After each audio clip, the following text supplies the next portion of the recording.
Hi students, in this video I will teach you about importance of staffing कि staffing function के क्या क्या importance होते हैं, एक organization के लिए staffing क्यों compulsory होती है. First point of importance of staffing is help achieve targets. According to Kuntz O'Donnell, the effective meaning of an organization structure is one of the best assurance of successful operations. Careful selection and training of staff helps in achieving targets easily. All the other resources definitely will be misutilized in the absence of efficient staff.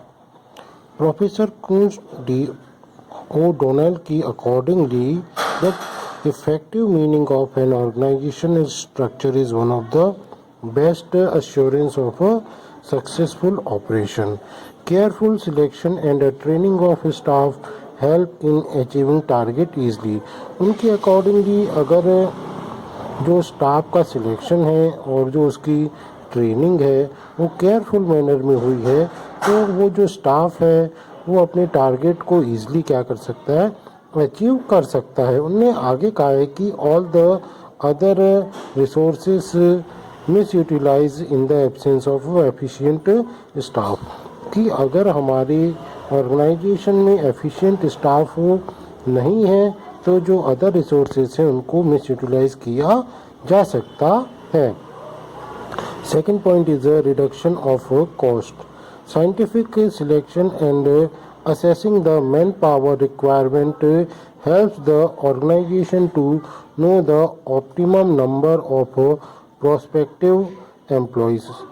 इसमें उन्होंने बताया कि अगर scientific selection और man power जिसकी requirement है उसकी assessment की जाती है साइंटिफिक तरीके से, जितने मैन पावर की हमें एक अपने ऑर्गेनाइजेशन में मैक्सिमम कितने मैन पावर की रिक्वायरमेंट है उसकी अगर हम साइंटिफिक तरीके से असेसमेंट करते हैं तो हमें ये पता चल जाता है कि हमें मैक्सिमम कितने पर्सन्स की कितने प्रोस्पेक्टिव एम्प्लॉयज़ की ज़रूरत है, कि फ्यूचर में हमें कितने एम्प्लॉयज़ की ज़रूरत होगी.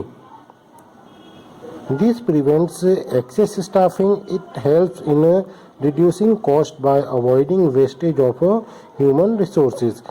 आगे इस पॉइंट में आगे उन्होंने बताया कि दिस प्रिवेंट्स एक्सेस स्टाफिंग. इससे जो एक्सेस स्टाफिंग हो जाती है, कई बार हम ज़रूरत से ज़्यादा लोगों को एम्प्लॉय कर लेते हैं, उसको प्रिवेंट किया जा सकेगा. It helps in reducing cost by avoiding wastage of human resources.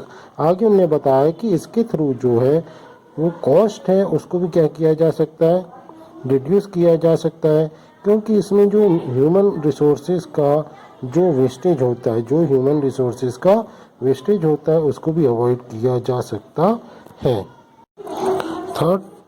Third point is helps develop job satisfaction.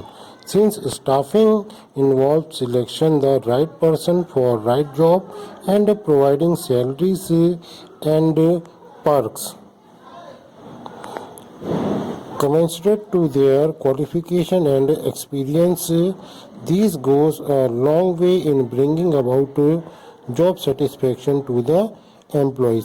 देखिए इससे में इसका जो तीसरा इम्पोर्टेंस या बेनिफिट जो है वो ये है कि स्टाफिंग में जो राइट जॉब के लिए राइट पर्सन को सिलेक्ट किया जाता है और जो पर्सन सिलेक्ट होता है उसको एक अच्छी अमाउंट में सैलरी और पर्क्स जो है उसकी क्वालिफिकेशन और एक्सपीरियंस की अकॉर्डिंगली प्रोवाइड किए जाता है. तो जो एम्प्लॉई है उसमें भी क्या होता है, जॉब अपने जॉब के लिए एक सेटिस्फेक्शन आता है. नहीं तो कई बार क्या होता है कि अगर हमारा कोई एम्प्लॉई है वो जॉब कर रहा है लेकिन हम उसको उतना अमाउंट में पैसा सैलरी या पर्क्स के तौर पे नहीं दे रहे तो उसमें सेटिस्फेक्शन नहीं होता है. Okay, next point is promotes individual growth. When employed by an organization and employee strives to perform better than before. The chances of promotion with an increase in remuneration increase his efficiency. He develops as an individual, and individual growth is the resultant phenomena of staffing. When employed by an organization, an employee strives to perform better than before. इसमें उन्होंने क्या बताया है कि जब किसी employee को कोई ऑर्गेनाइजेशन एम्प्लॉय करता है तो वो एम्प्लॉय क्या करता है, बहुत ज़्यादा एफर्ट करता है, पहले से ज़्यादा एफर्ट करता है नई ऑर्गेनाइजेशन के लिए. द चांसेस ऑफ प्रमोशन और जो उसकी रेम्यूनरेशन है वो भी क्या हो जाती है, इंक्रीज होने के चांसेस इससे बढ़ जाते हैं और अच्छा वर्क करने से उसकी एफिशिएंसी भी बढ़ जाती है. He develops as an individual, and individual growth is the resultant phenomenal of staffing. इससे क्या होता है कि वो इंडिविजुअली अपने आप को डेवलप करता है और इंडिविजुअल ग्रोथ जो होती है वो स्टाफिंग का एक रिजल्ट के तौर पर देखी जाती है. Maximum productivity. Staffing helps in the selection of a most suitable staff for the job. Through staffing, right men get the job which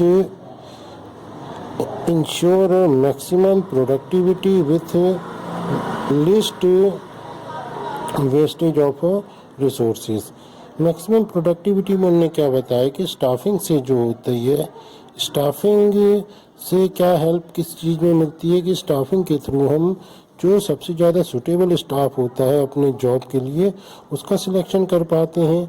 और अगर इस स्टाफिंग में हम क्या करते हैं, राइट जॉब के लिए राइट मैन को क्या करते हैं, सिलेक्ट करते हैं, जिससे जो प्रोडक्टिविटी होती है वो मैक्सिमम हो जाती है और जो वेस्टेज होता है रिसोर्सेज का वो बहुत ज़्यादा लिस्ट या कम हो जाता है.